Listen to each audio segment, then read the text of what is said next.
பர்சன்டேஜில் இந்த model question எக்ஸாம்ஸில் ரிப்பீட்டாக கேட்குறாங்க. இந்த கொஸ்டின் ப்ரீவியஸாக டிஎன்பிசி எக்ஸாம் கேட்டிருக்காங்க.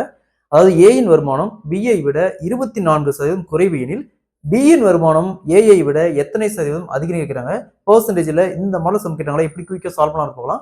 அதற்கு முன்னாடி நம்முடைய அகாடமியில் 2026ஆம் ஆண்டு வரக்கூடிய டிஎன்பிஎஸ்சி மற்றும் போலீஸ் எக்ஸாமுக்கான எஸ்பெஷலி மேக்ஸ் அண்ட் ரீசனிங்னு தனியாக online live classes and test based start இருக்கு. கிளாஸஸ் பற்றி வேறு ஏதாவது டீட்டெயில் வேணும்னா மேலே இருக்கிற நம்பருக்கு கான்டெக்ட் பண்ணுங்க.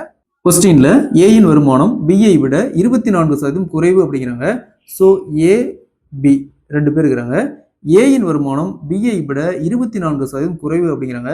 பர்சன்டேஜில் எப்பவுமே இந்த மாடல் சம் கேட்டாங்களா பேசிக்கா 100 ரூபான்னு வச்சுக்கோங்க. பேசிக்கா 100 ரூபான்னு வச்சுக்கோங்க. இப்போ ஏயின் வருமானம் பிஐ விட 24% குறைவு அப்படிங்கிறாங்க. ஸோ அப்போ 100 ரூபாயில 24 ரூபா போச்சுன்னா மீதி எவ்வளோ வரும்? 76 ரூபாய். அது 24% குறைவு. ஏயின் வருமானம் பிஐ விட 24% குறைவு. நெக்ஸ்ட் பாருங்க, பியின் வருமானம் ஏஐ விட எத்தனை சதவீதம் அதிகம் அப்படிங்கிறாங்க. பாருங்க, பி ஏவோட அதிகமாக வராரு. எவ்வளோ அதிகமாக வராரு? இந்த ரெண்டுக்கான டிஃபரன்ஸ் பாருங்க.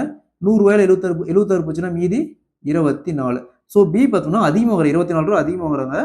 ஆனால் எத்தனை சதவீதம் அதிகமாக வரும்னு கேட்குறாங்க. ஏவை விட எத்தனை சதவீதம் அதிகமாக வரும்னு கேட்குறாங்க. ஸோ அப்போ ரெண்டுக்கான டிஃபரன்ஸ் வகுத்தல் யாரை விட ஏஐ விட. அப்போ ஏக்கான வேல்யூ தான் வகுத்தல் போகணும். வகுத்தல் 76. இங்கே என்ன கேட்குறாங்க? சதவீதம் கேட்குறாங்க. சதவீதம் கேட்டாவே பெருக்கல் போட்டு 100 போட்டுருணும். சரிங்களா?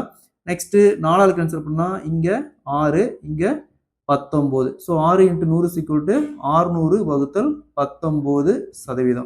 ஸோ அப்போ பி பார்த்தோம்னா ஏவை விட 600 வகுத்தல் 19% அதிகமாக சம்பளம் வராரு. ஆப்ஷன் ஏ இஸ் த கரெக்டான ஆன்சர். அதே மாதிரி இந்த சம் பாருங்க, எக்ஸின் வருமானம் ஒய்யை விட 20% அதிகம் எனில் ஒய்யின் வருமானம் எக்ஸை விட எத்தனை சதவீதம் குறைவுன்னு கேட்குறாங்க. இதே மாதிரி தான் இந்த சம்ம சால்வ் பண்ணிக்கிற ஆன்சரை கமெண்ட்ல போடுங்க.